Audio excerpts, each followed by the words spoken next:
Hello guys, and this is Alex here, physio from Growing Younger. Now today I'm going to talk about 7 dangerous exercises for your back, particularly for people over 40. Now when I talk about dangerous exercise, I don't mean they're bad exercises.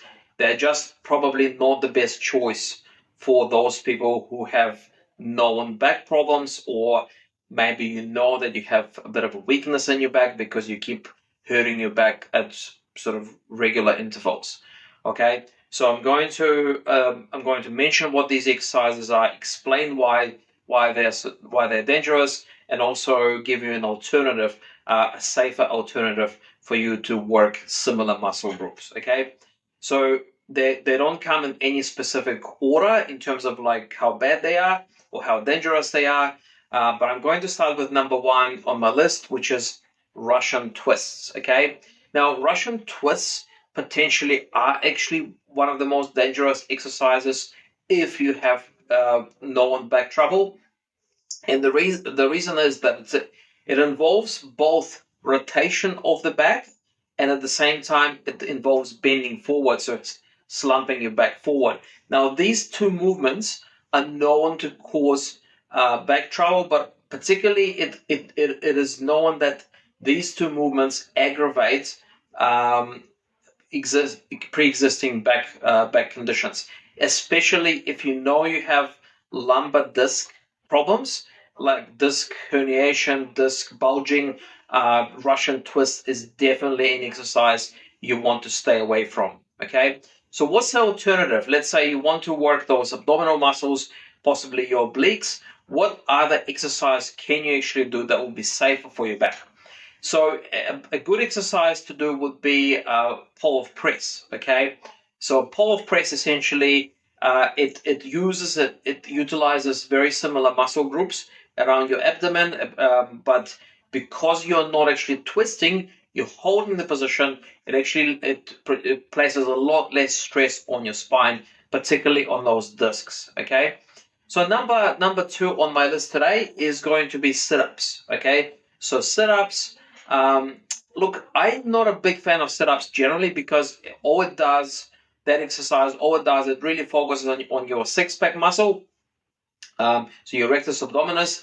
I mean, people like to have flat stomach and abs and all that kind of stuff, but functionally, that muscle really doesn't help you with a lot. Okay, so not only that, but also sit-ups involve repetitive bending of the spine. So especially through that lower back, there's a lot of like hunching, slumping forward going on, and if you do it over and over and over again, it can sometimes cause problems, especially for those people who have pre-existing back some kind of back issues. Okay, so sit-ups not my best choice. Now, if you do want to work those front abdominal muscles, I would recommend possibly going for a plank hold. If you are not strong enough to do plank, you can do incline plank. Okay, so that's an alternative for you. Now, number 3 on the list today is deadlifts. Okay, now deadlifts, as I said before, deadlifts is not a bad exercise. In fact, it may not be a bad way of strengthening your back if you don't have any pre-existing back trouble. Okay, however, if you do have back issues, again, especially if you have disc bulging problems, I would stay away from deadlifts because it may cause an aggravation because it does involve a bit of kind of a forward bending a movement. Okay, so what would be an alternative for deadlifts? Now it really depends. It really depends what muscle groups you're targeting with a deadlift. Okay, because deadlifts actually target multiple different muscle groups: the hamstrings, the glutes, your back muscles. So a good overall exercise to replace a deadlift would be just a squat. Okay, so it sort of targets those same muscle groups. It doesn't involve as much lower back bending as if you do it correctly. If you do want to target, say, glutes specifically, then maybe bridges or hip bucks, it would be a good choice for you. Okay, if you want to target the hamstrings, maybe then you could do like a hamstring curl of some sort. Okay, cool. Number 4, burpees. Okay, Again, very high intensity, high impact kind of exercise. If you pretty much have almost any back issues of any sort, I would stay away from burpees because there's a lot of arching going on. So when you land on your hands and feet, a lot of the time, especially for people with weak core, it causes a lot of kind of bending over backwards, and that repetitively can actually take its toll on your lower back. So I've seen many people in my practice that the back pain was caused by burpees in the first place. So definitely, if you have back trouble, stay away from burpees. Now, alternatives. Look again, alternatives. Anything that will work. As burpees are mainly kind of a high intensity cardio exercise. So anything that's going to get your heart rate up. So you could. I mean, running is probably better than burpees for your back, as long as you can do it without pain. If you want to um, raise the intensity even further, you can do hill running. If you want to really push that heart rate up even higher, okay? So just or anything else that's going to produce that sort of really high intensity workout.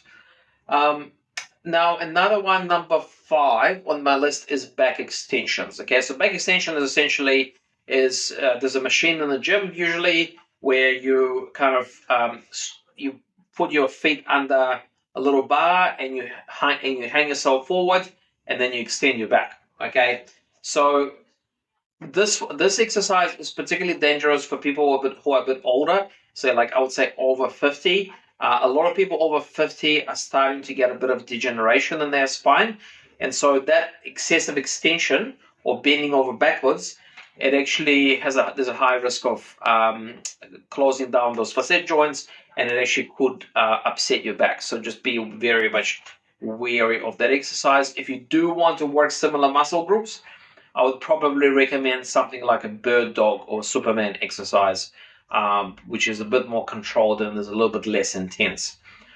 All right, number 6, we've got farmer's walk. Now, farmer's walk, why it's dangerous? So, the farmer's walk exercise is designed to kind of target multiple muscles in the body because essentially holding the weight in your hands, you're walking, so pretty much your upper body is working, your legs are working, your calves, your quads, pretty much any anti-gravity muscle is working in the body. Now, because most people can carry a pretty good amount of weight in their hands, um, to challenge yourself, most of the time people will tend to carry a lot of heavy weight when they do farmers walks. Okay, so putting that much stress on your lower back is usually not a good idea. So in my experience, I have seen a lot of people hurt their back with farmers walk. Okay, so just be aware of that. Okay. Um, and one last exercise I'm going to mention to you today is deep squats. Okay, so I mentioned that squats could be a safer alternative for deadlifts. Okay, but if you do deep squat, particularly with a bar behind your neck, again, it curves your lower back a lot. So if you do have known back issues, if you know that your back is a bit weak, I would be very cautious about doing deep squats. Okay, safe alternatives. If you really want to challenge your quad muscles, you could try lunge. So with lunges, your back stays reasonably straight. You could try, if you want to make it harder, you could try a Bulgarian squat, which is kind of sort of similar to a lunge. Or you can do, like, if you want to go a bit less intense with a less intensity, you could just do a wall sit. So that's when you do like you maintain a squatted position against the wall. Okay. So all those things. Now, as I said, none of these exercises are particularly bad. It's just that if you do have weak back or you had a recent back injury, it might be a good idea to stay away from the exercises I just mentioned. Okay. So try any of those alternatives. All right. All the best for now, and I'll speak to you on the next video.